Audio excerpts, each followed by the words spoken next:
Hello, welcome again to FAIRtax Power Radio. I'm Bob Paxton, I'm Bob Scarborough. and we are the FAIRtax Guys. Wait a minute, Fat Albert. There we go. We need to get one of these made for one of those banner plane services down in Myrtle.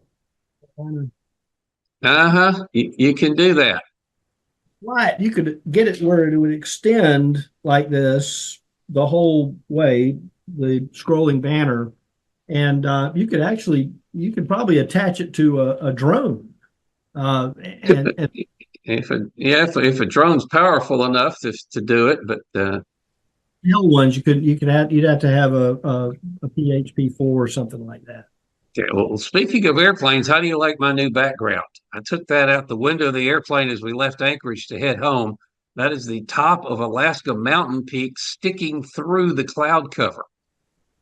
That may be kind of hard to discern, but that's what that is. Now on your left shoulder, that's what's that? Is that like a valley, or is that like a crest of the mountain, or is that And clouds? I think that's the over my left shoulder is I think that's snow on the side of the mountain. The mountains are kind of directly behind me, and the clouds are in the upper part of the frame.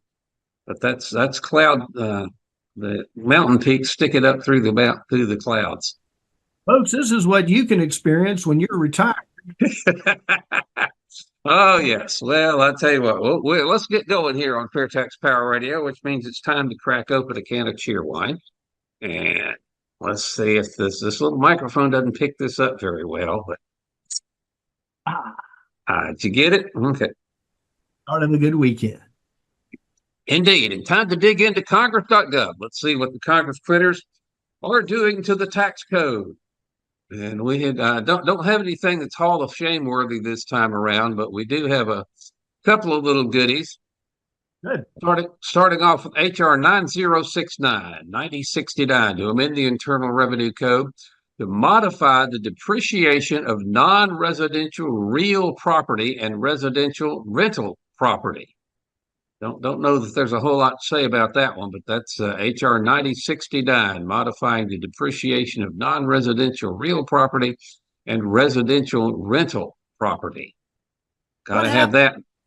what happens to depreciation calculations when the income tax goes away? I think it's still used locally or in state calculations, is it not? I mean, what happens to the calculation? I don't know. You'll have to ask an accountant or a CPA or somebody that deals with that stuff on a regular basis. My house is paid for. I don't care if that makes any difference to me. Gotcha. So, all right, let's move on. Number two is HR 9065 to amend the Internal Revenue Code. Get this, to include room air conditioners as qualified energy property for the purpose of the energy efficient home improvement credit. That sounds like there's no text in here to be sure, but it sounds like that if you put window air conditioners in instead of a central system, that you will still qualify for the home energy efficient home improvement credit. So there are more tax credits for the government trying to induce you to do something that they think you ought to do. Like buy little box window air conditioners, which of course increases your electricity use. Yes. Those they'll cool a room down quick, but they're not efficient when it comes to electrical usage. I'm telling you. Yes, that is Representative Ruben Gallego, Gallego. Pardon me. That's written awfully close to the screen there. That's from Arizona, District 3, to include room air conditioners as qualified energy property for the purpose of energy efficient home improvement credit. Nice. Can't have a tax code without that. Okay, here's another one. More tax credits. HR 9060 to amend the Internal Revenue Code to extend the biodiesel fuels credit and the biodiesel mixture credit.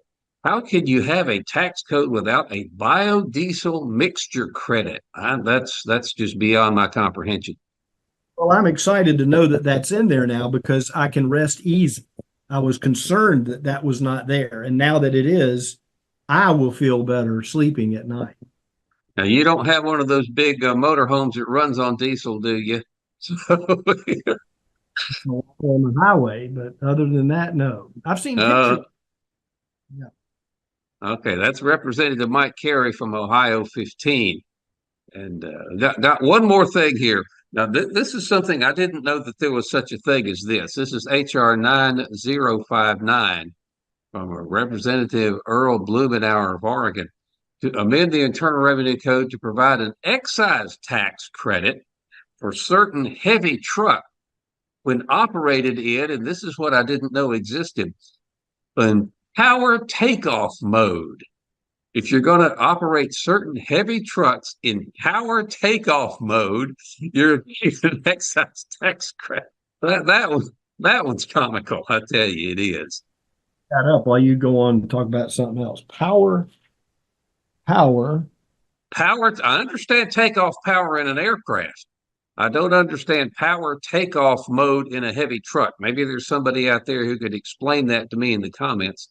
Of course, I imagine, it takes a good bit of effort to get a, fully loaded semi going, especially if you're on an incline and uphill.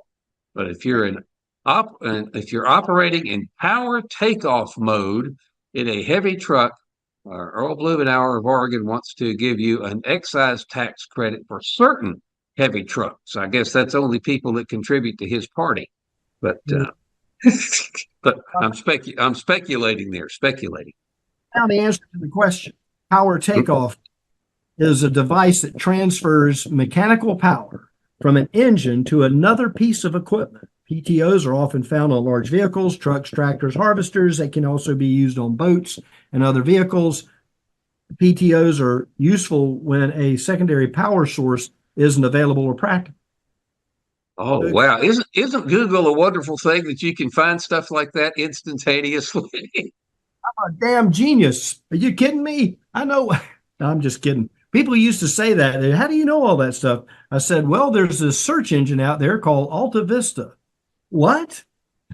Yeah, I vaguely remember Alta Vista. I use something called Free Spoke now, or DuckDuckGo, which a lot of people may have not heard of. But anyhow, it's just amazing how much information you can dig up really quickly using one of these search engines. So if you want to know about the fair tax, you can go Google that up as well as you like, and you'll find stuff. But as we continue here on FairTax Power Radio, that's going to be it for Congress.gov for this week. I've got some more goodies for next week, which you will see.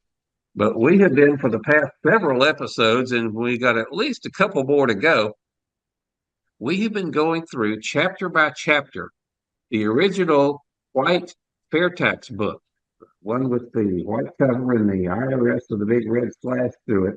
The original book written in 2005 by John Linder and Neil Boortz, expressing what the fair tax is and what it will do. We've gone through the first 10 chapters so far. There are 16 in the book. We are up to chapter 11. And chapter 11, let's see if I can turn to it, pretty cool, is a rather interesting one. It says, all right, now we've done it. What happens to the economy? We've talked about this on FairTax Power Radio. Economist after economist after economist and study after study after study has concluded that just in general terms, a consumption tax, or you're taxing consumption rather than income, a consumption tax is much less injurious and actually is a much better thing for the economy than an income tax. Tax people when they spend their money, not when they make it. That's what the fair tax does. And so, again, this was written in 2005. Some of the figures in here may be slightly outdated, but the concept is certainly still valid. Now we've done it. What happens to the economy? And this chapter starts off with a neat quote from President Kennedy back in November of 1962. President Kennedy said, and I'm quoting the book here, says, our present tax system exerts too heavy a drag on growth. It reduces the financial incentives for personal effort, investment, and risk-taking.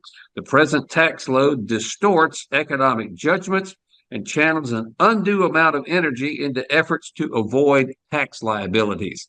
That was from 1962, President John Kennedy. Right on, he was correct.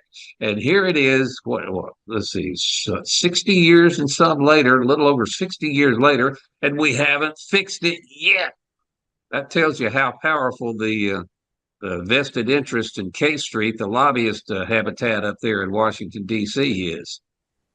Well, he was closer to a time through his family where his grandfather, for example, or maybe even his dad, who were around before the income tax, could remember what it was like. So commentary that that was made 62 years ago was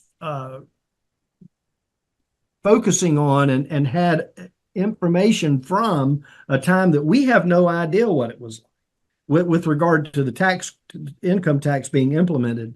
Yeah, again, the income tax was implemented in 1913, late in 1913. So by the time President Kennedy came around and made this quote, the income tax was about 50 years old at that point. So yeah, there are people that were alive at that time that remember what it was like without an income tax. And when you've got a before and after scenario to compare to one another, and you says that, wait a minute, this is really a drag on growth. And economic growth is the one thing that benefits everybody. You've got people out there on one particular side of the aisle who are just dead set against anything that helps the rich. You know, if you've got something already, you're some kind of evil thing. But a lot of things, it's the rich people, if you will, that own a lot of the businesses, create a lot of the jobs. And, for people to demonize folks out there, probably just out of wealth envy, but helping the rich is a way that you can help everybody. And of course, I'm probably going to take some flack for saying that. But anyway, that's what it is. If you can help everybody, and a consumption tax helps the economy, as they say, when a rising tide floats all boats. And if we would get the consumption tax, the economic growth in this country would be just astounding. And there are a number of studies. You can see some of them there on FAIRtax.org under the research tab that will explain what will happen to the economy under the fair tax. But Boortz and Linder addressed it here in the book, Chapter 11, back in 2005. So let's get into the book, shall we? It's 11 if you want to follow along, or you can go to any number of places and online and pick up the book, the fair tax book, Saying Goodbye to the Income Tax and the IRS. Well, let's say the fair tax is adopted tomorrow. Mr. Paxton, what happens to the American economy? Whoa, wait a minute. Before asking that question, and we're quoting from the book here, before asking that question, it might be better to start by remembering what the current system does to the economy. We have some huge economic forces coming into play that will shape our children's world. We spend, and this was in 2005, they said they spent $265 billion. I think that's up well over 400 now, filling out IRS paperwork. Businessmen and women will tell you that we spend that much time and money calculating the tax implications of a business decision. That's wasted money, wasted time. To spend more than $400 billion, and that's probably much higher today, just to collect 3 times that much is not only inefficient, it is completely dumb. What the income tax does to the economy. And President Kennedy had it right. It is an incredible drag on the economy. So what happens after the income tax is gone and the fair tax becomes reality? There are 100 little answers, but the one big one is economic growth, translation, jobs for everybody. Yep. Economists estimate that in the first year after the Fair Tax Act becomes law, the economy will grow by 10.5%, exports growing by 26%, and capital spending will increase by more than 70% because all of the money that's invested offshore will come flooding back literally into the economy. And as quickly as international transactions take place today, you might only be talking about a week or 10 days at the most for this to happen. Increases in capital spending make the American worker more productive, and their paychecks increase in exact correspondence with that spending. Want more? Yeah, well, let's remember when we talked to John Linder. Remember he talked about talking to Alan Greenspan, the noted economist, and Linder asked Greenspan how long it would take all of that money that's currently hiding offshore, that's trying to escape our brutal tax system. How long would it take for that money to come back into the American economy if we had the fair tax? And Greenspan said it would just be a matter of months, just several weeks, and we've got it. Let's revisit that. It says it's $11 trillion in offshore accounts. When the income tax is repealed and all that wealth comes back to our own financial institutions, much of that $11 trillion will end up in our markets, increasing the value of stocks and bonds. Other repatriated dollars will find their way into our banks and credit unions, lending to the fall in interest rates, and still other returning dollars will be used to create new businesses and create new jobs.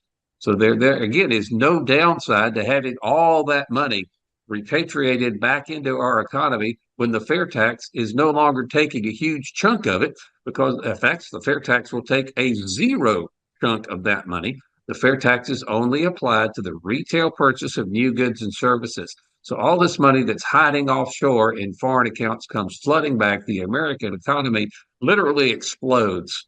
And I do understand why the politicians up in Washington, D.C. haven't implemented this yet, because it runs against their best interests. They make a lot of money selling tax favors to lobbyists, but the fair tax will light a fire. We like to use the term rocket fuel for the economy. That is exactly what will happen under the fair tax, and it is detailed here in Chapter 11 of the fair tax book.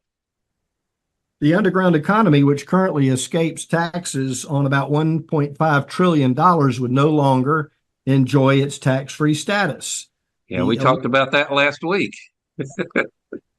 From the book, the illegal activities in which they engage would not be criminalized or would not be legalized, but every retail purchase the criminals make, no matter what they're buying, would be taxed the same as yours and mine. And that's where you start looking at the difference between taxing income and taxing consumption, because you have international travelers, you have folks that are in the underground economy. They're going to go to the cash register and buy a steak, to grill, or they're going to go spend money on clothing or whatever it is. Go ahead. So they might even get some of that Eastern North Carolina barbecue. And without a doubt. And that's the thing. You get to make your own purchasing decisions, which of course directly affects how much tax you pay. And the book continues to talk about the largest category of escapees from taxes is bankruptcy. Americans would still be able to avoid their financial obligations through that transaction of bankruptcy. But when they walked out of the federal courthouse after the hearing and headed for the nearest restaurant, they would be right back to paying taxes the moment the check came. Absolutely. And it goes on to say the single largest category of IRS legal actions are brought against businesses, most of them small businesses, that collect FICA tax dollars, Social Security tax, from their employees, but fail to remit those dollars to the Treasury. The fair tax plan is no longer a problem because there's no more withholding scheme to exploit. Right. Now these businesses can concentrate on the job at hand, growing their business instead of keeping payroll records for Uncle Sam. And then the other big deal here with the fair tax is it would encourage personal savings and investment. Economist after economist after economist, regardless of which side is paying them and which political ideology they come down on, they will all tell you that saving and investment is the engine that drives a healthy economy. And if you don't tax savings and investment, as the fair tax does not do, you will get more of it. And again, a rising tide will float all boats here. That's going to help everybody. We're reading from the FAIRtax book, Saying Goodbye to the Income Tax and the IRS, with our sage commentary interspersed throughout. And this book came out back in the mid-2000s. And Neil Boortz and Representative John Linder from Georgia put this book together, and the information in it still holds true. And we ask you to check out a copy of it if you have an opportunity to do so.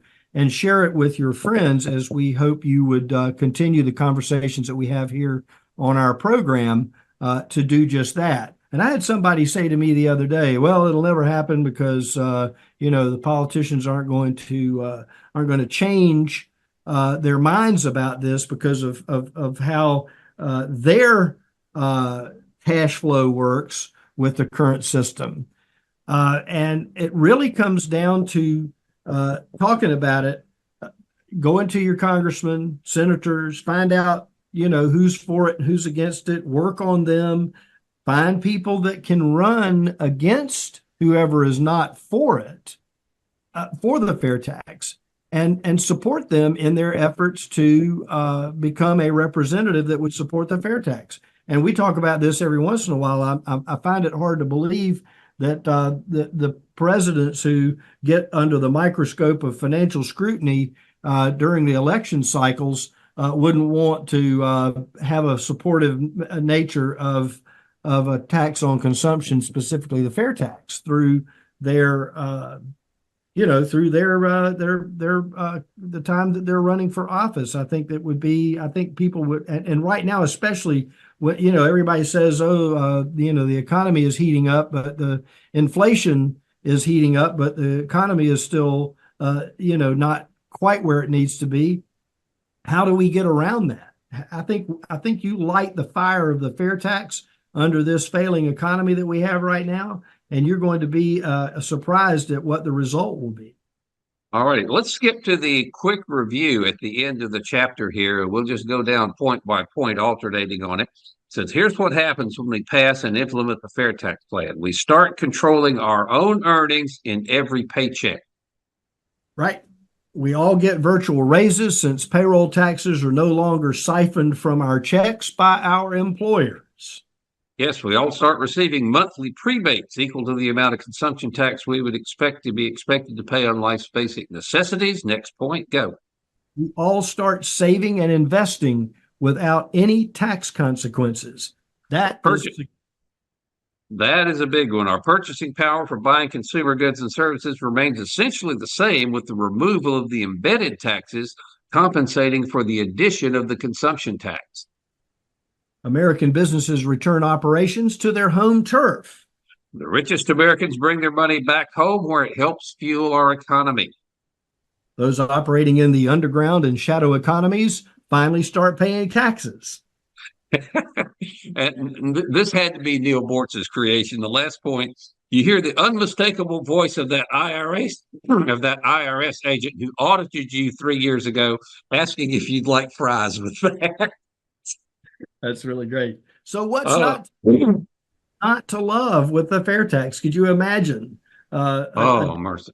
We could really, and the working poor. It helps the middle class, hardworking man and woman. We're trying to feed their families. You don't have to feed the government first. You feed your family first, and then you decide, how much of your additional income that you're not saving or spending on your essentials above the poverty level. What are you going to do? You can save it. The savings component of this is just phenomenal. Indeed. Okay, we got a little about 4 minutes left in the program to cover Chapter 12, the opposition. Where will it come from? The answer to that is those who are making a lot of money off the current system. Yes, there's quite a bit of that activity going on even today, as evidenced by our sometimes weekly report on Congress.gov about what's happening with introduction of legislation through the tax code. Indeed. So, where will the opposition come from, Mr. Paxton? I said it will come from people who have got a vested interest and are making a lot of money off the current system, lobbyists for one thing. And of course, the book goes into something that John Linder talked to us about here on FAIRtax Power Radio a while back, how there is a huge disconnect between professional organizations. And he especially mentioned farmers and realtors. Individual farmers, individual realtors love the fair tax. A realtor, for example, realizes that if people have 100% of their paycheck now to bring home, that they can more easily afford their monthly mortgage payments. But the professional trade groups representing these folks are against the fair tax because it actually puts them out of business. He mentioned again the Association of Realtors exists primarily to defend the mortgage interest deduction. And if we get rid of the income tax and there is no more, income tax from which to take a deduction, then their mission is accomplished. They have no reason to continue to invest. And he kind of covers that in this chapter 12 as well. And he mentioned the Farm Bureau and farmers are the same thing. Individual farmers love it. The Farm Bureau, the lobbying organization that's supposedly looking out for their interest, is against it. And that's almost comical, but it's really sad. True, very true. We've heard that tax opponents contend that they have studies purportedly proving that any sales tax above 10% would lead to widespread avoidance. How do you avoid not paying for a dozen eggs or buying a new suit or buying a new car? How do you avoid if it's on the button at the cash register, you will pay it and it'll show up on your receipt at the end of the transaction. Yeah, it says the opponents will stoke the fires to raise a smokescreen on three different issues. One, they'll claim that a tax on consumption would create a new wave of sales tax evasion, thus giving rise to large black markets. And as we mentioned, it is really hard to evade a tax that's part of the price of the thing that you're buying. And it's really hard to evade a tax where it takes two people, you, the person wanting to evade the tax, and under the fair tax, the seller from which you are buying stuff would also have to help you. And that is just not going to happen. And people aren't going to risk going to jail to help you save 23 cents on every dollar. They'll claim the transition costs would be unbearable. That we haven't really seen a whole lot of yet. And we hear this a lot. They'll claim that the fair tax is regressive. Washington speak for it hurts the poor. And that is, well, I can't say what I'm thinking of here on a family show, but it is, as the British would say, rubbish. That's not true. The fair tax does not hurt the poor. Go back a couple of weeks here and see what the prebate does. That is that fact that the lower income people come out really, really well under the fair tax. Even those who are not paying any income tax, because the fair tax gets rid of the FICA and the Medicare taxes that everybody, including the working poor, are paying on every dollar that they make. And again, we will advise everyone, if they can, to please go ahead and get yourself a copy of the fair tax book. I'm sure it's still available on eBay and probably in some of the bookstores as well. But we are slap out of time for this edition of FAIRtax Power Radio. Thank you so much for watching and sharing the video. We will be back with you next week here on FAIRtax Power Radio. Until we meet again, I'm Bob Paxton. I'm Bob Scarborough. And we are the FAIRtax Guys, reminding you the fair tax is the only truly fair tax. And once you understand it, you'll demand it. So what would you do for her? We've got several programs that will help her. We just need to find out how much she makes. But the good news is, the less she does, the more we can help. Yeah. If I may, with the fair tax, we wouldn't even tax her income. So the more she makes, the more she has. But still, a consumption tax could eat up a lot of her income. Which is why at the beginning of every month, we're actually going to give back all that she pays in taxes on basic necessities. You're going to give her back her taxes? Every month. On everything taxed on basic necessities. But we're also going to give it back to you and to every American citizen. Why? Well, we believe taxes should be fair.